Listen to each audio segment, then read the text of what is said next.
اب ان کا ارادہ بنا کہ میں اپنے باغ میں نا دیوار پیدا کر لوں، دیوار مار لوں۔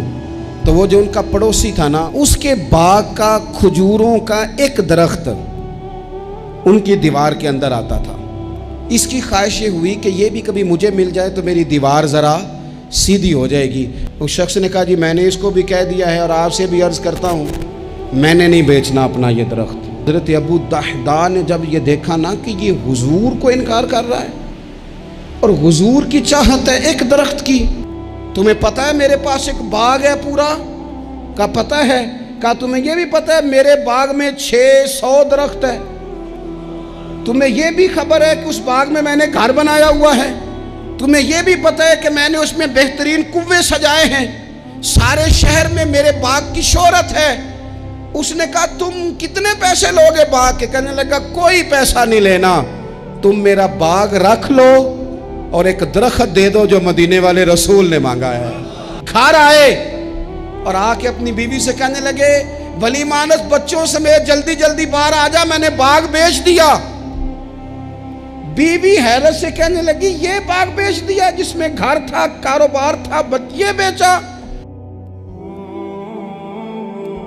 ایک عجیب روایت نظر سے گزرتی ہے کتب احادیث میں، جو بخاری مسلم کی شرطوں پر بھی اترتی ہے، صحیح ابن حبان میں موجود ہے۔ ایک صحابی ہیں حضرت ابو دحداء رضی اللہ تعالیٰ عنہ۔ ہوا پتہ کیا، مدینے میں ایک یتیم بچہ، بعض نے لکھا اور بعض نے لکھا ایک صحابی تھے، ان کا بھی کھجوروں کا باغ تھا اور ساتھ ایک اور کھجوروں کا باغ تھا۔ اب ان کا ارادہ بنا کہ میں اپنے باغ میں نا دیوار پیدا کر لوں، دیوار مار لوں۔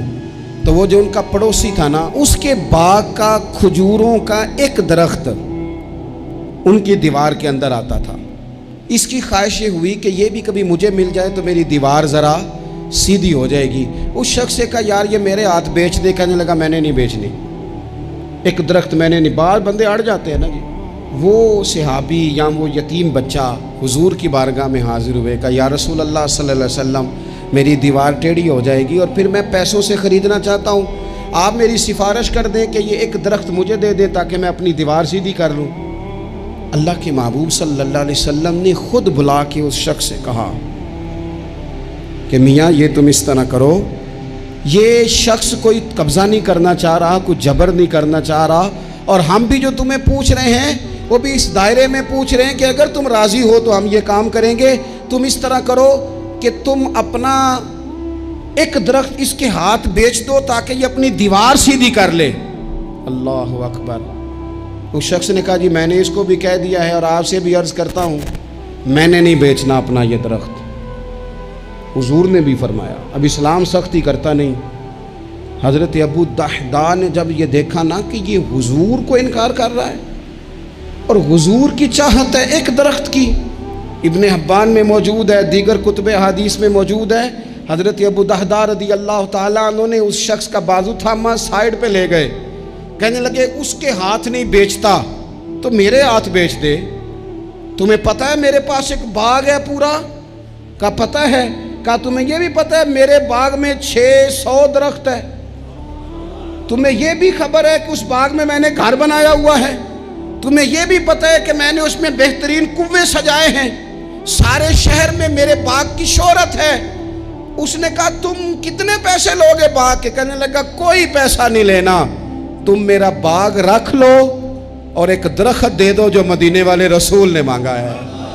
وہ ایک درخت بس مجھے چاہیے، ایک درخت، جیم جان دا کچھ وسا نہیں ہو، اے جان یار نو دے تے آزاد ہو جا، اس سے دل دہن فساد سارے، دل بر نو دے تے شاد ہو جا، بس وہ ایک جو میرے نبی کو پسند آ گیا ہے وہ تو دے دے، بس بات ختم ہو گئی۔ اس شخص نے سر سے لے کے پاؤں تک دیکھا، کہنے لگے مذاق تو نہیں کر رہے؟ کہنے لگے ہم تو ویسے ہی نہیں کرتے، اور یہ بات مدینے والے محبوب کی چاہت کی ہے۔ اس نے کہا یہ کون سا سودا ہے؟ فرمایا یہ من کا سودا ہے، تیری سمجھ میں آئے نہ آئے مجھے غرض نہیں، لیکن تو لیتا ہے؟ اس نے کہا بالکل ٹھیک ہے، میں تیار ہوں، آپ وہ ایک درخت لے لیں اور یہ باغ مجھے دے دیں۔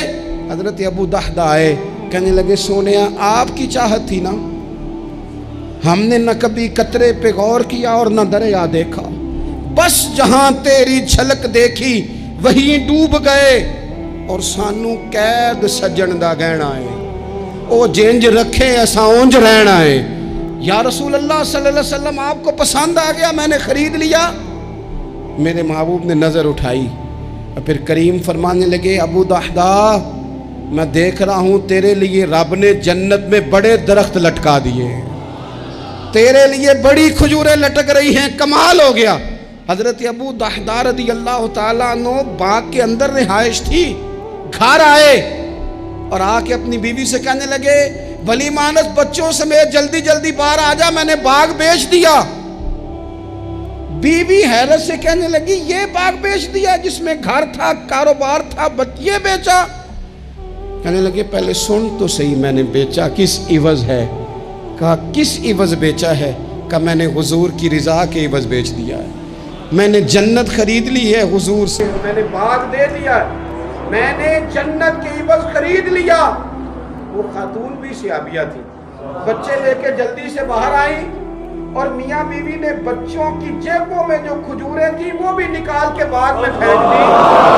بیوی کہنے لگی مبارک ہو، میں بڑی خوش ہوں، جو سودا تو نے آج کیا ہے یہ بڑا ہی نفع والا کیا ہے، یہ بڑا نفع والا سودا کیا ہے، یہ بڑا نفع والا سودا جو آج آپ سانو کے قید سجن کا لینا وہ جیب رکھے اونج رہنا ہے۔ حضور کو مکہ بھی بڑا ہی پیارا، اس شہر سے بھی رسول کائنات کو بڑی ہی محبت، لیکن پتہ ہے مسلمانوں کو مدینے سے اتنا پیار کیوں ہے؟ یہ محبت ذاتی نہیں، یہ بھی خدائی ہے، یہ نہ اللہ کی دی ہوئی ہے، مالک کی عطا ہے۔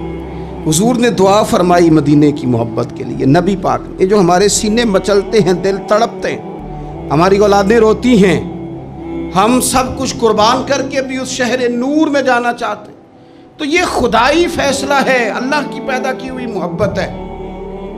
حضرت سیدہ عائشہ صدیقہ رضی اللہ تعالیٰ عنہ فرماتی ہیں، بخاری مسلم میں موجود ہے، فرماتی ہیں جب رسول پاک صلی اللہ علیہ وسلم مدینہ تشریف لائے تو حضرت ابو بکر صدیق رضی اللہ تعالیٰ عنہ اور حضرت بلال حبشی رضی اللہ تعالیٰ عنہ کو نا بخار ہو گیا، تو فرماتی ہیں چونکہ دونوں کو بخار تھا تو ایک روایت میں تو یوں بھی ہے کہ حضرت بلال نا مکے کے فراق میں شعر بھی پڑھتے تھے۔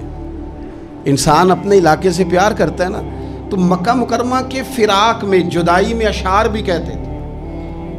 حضرت عائشہ صدیقہ رضی اللہ تعالیٰ عنہ کہتی ہیں اور دونوں کا بخار کا حال مجھے معلوم ہوا تو میں حضور کی بارگاہ میں گئی، میں نے عرض کی یا رسول اللہ صلی اللہ تعالیٰ علیہ وسلم جناب صدیق اکبر کو بھی بخار ہے، سیدنا بلال حبشی کو بھی، میرے دوستو چاہیے تو یہ نا کہ بیماری کی اطلاع ملے تو شفا کی دعا ہو، پر کریم محبوب دلوں کے حال جانتے ہیں نا۔ حضور نے کیا دعا فرمائی، کہا اے اللہ جس طرح ہمیں مکے سے محبت تھی نا، اسی طرح ہمیں مدینے کی محبت دے دے، بلکہ ہمارے دلوں میں مدینے کی محبت مکے سے بھی زیادہ فرما دے۔ یہ دعا حضور نے مانگی تو مومنوں کے دلوں میں پیار ہے مدینے کا، یہ نبی پاک نے مانگا اللہ سے۔